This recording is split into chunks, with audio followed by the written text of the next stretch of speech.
Em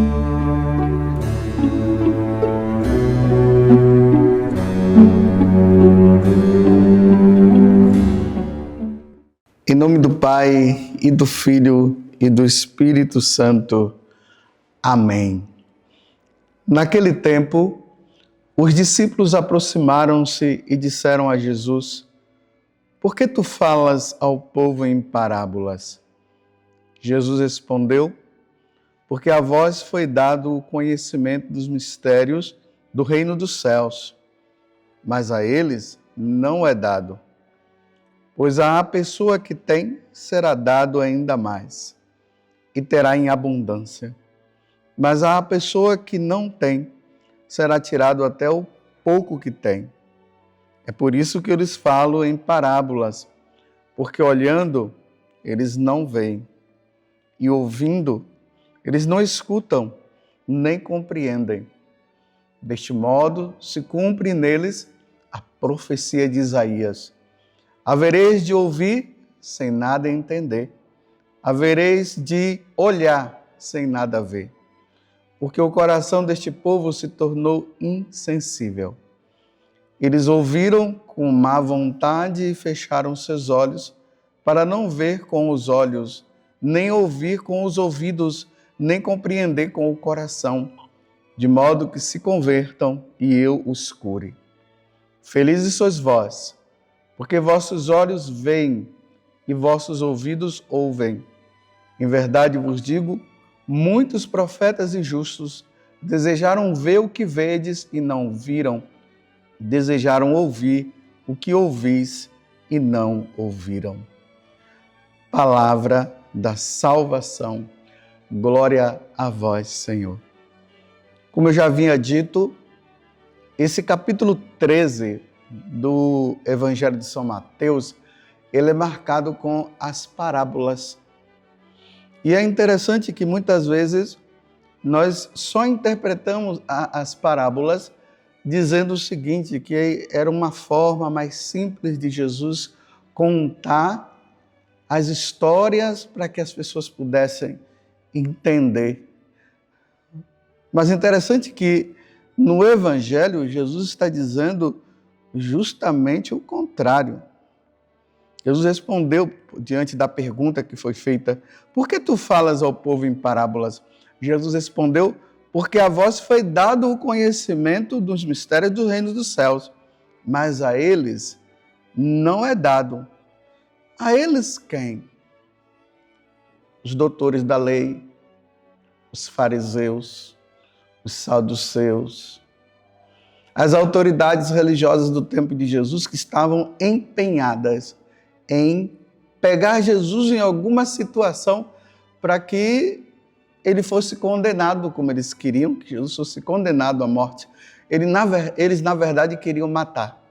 Então, Jesus agora, ele se utiliza das parábolas para que ele, falando,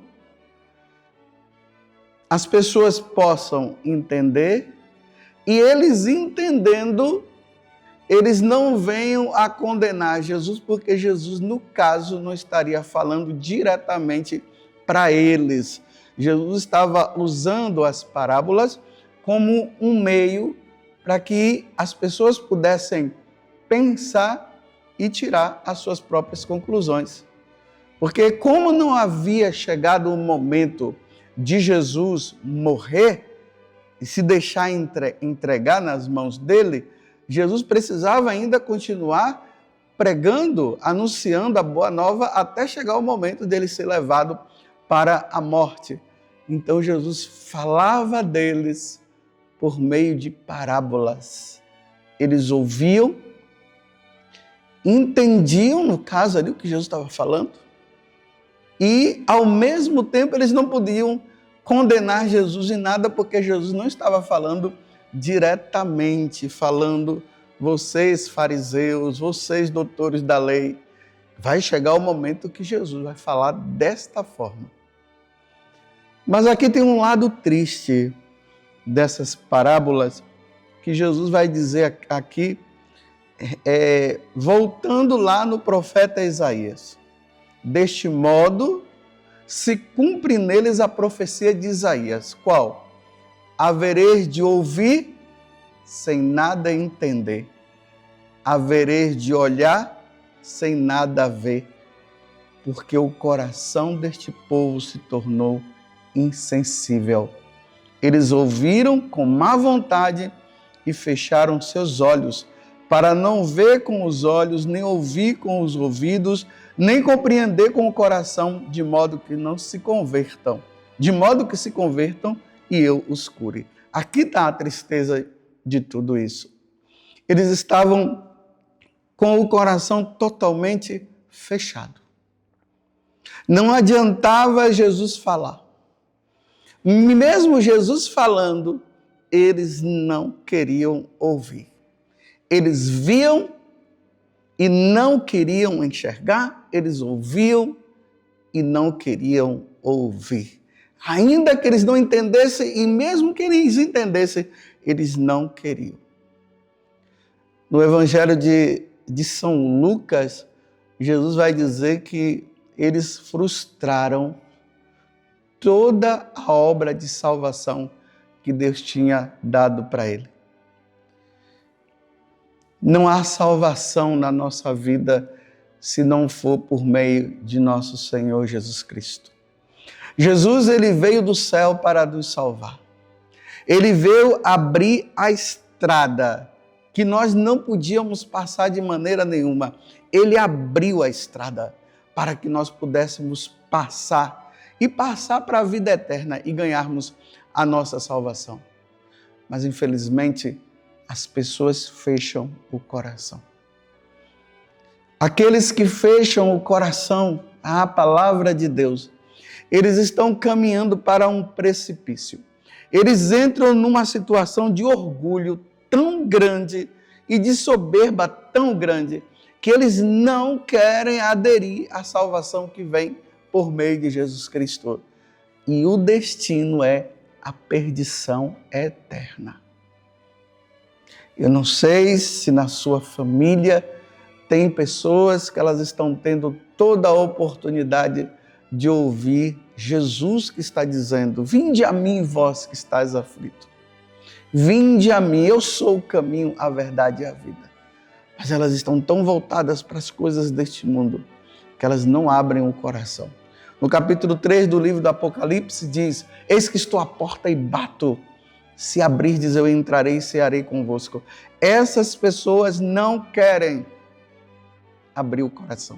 Jesus está batendo e elas não querem abrir o coração.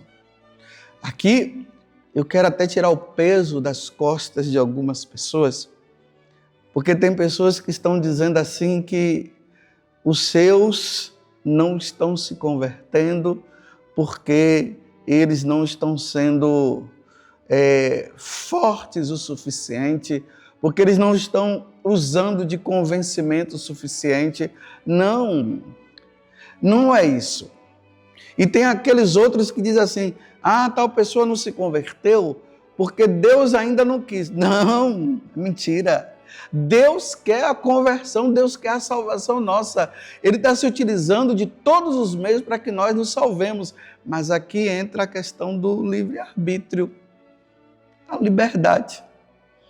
Deus bate na porta do coração, a pessoa não abre. E Deus não vai forçar. E uma vez que Deus não força, porque Ele não quer que ninguém se volte para Ele de má vontade, tem que existir abertura de coração para que a pessoa, para que a palavra de Deus semeada entre no coração dela. Mas uma vez que a pessoa não quer, Deus vai deixando. E aí entra o sofrimento de Deus, porque Deus queria a salvação deles e eles não querem. Que foi o que aconteceu com os fariseus? Eles não abriram o coração, frustraram tudo aquilo que era o plano que Deus tinha de salvação para eles. Mas ao mesmo tempo Jesus está dizendo: mas felizes sois vós, porque vocês ouviram.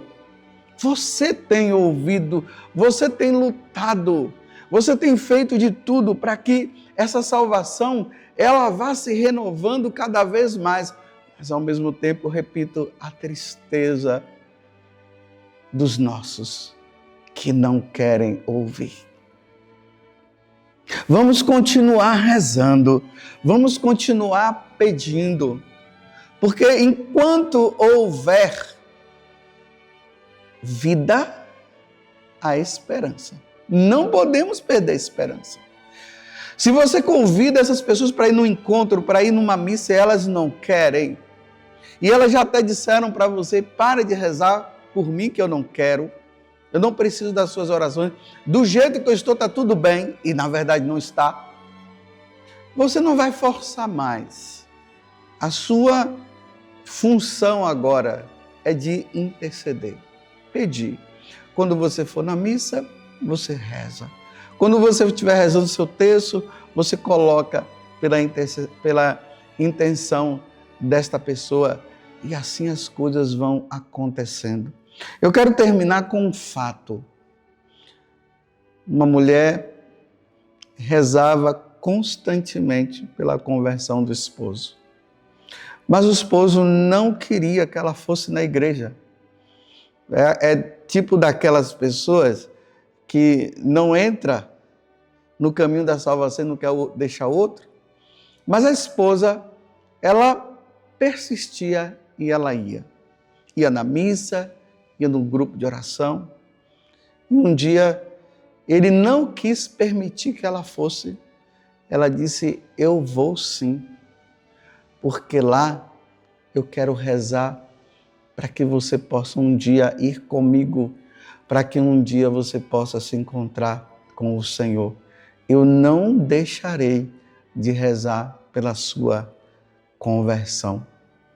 Passado alguns tempos, alguns anos, aquele homem se converteu. Ele abriu o coração para Jesus. Não vamos esmorecer, vamos continuar rezando. Porque infelizmente estão com o coração duro, mas um dia, com a graça de Deus, abrirão o coração.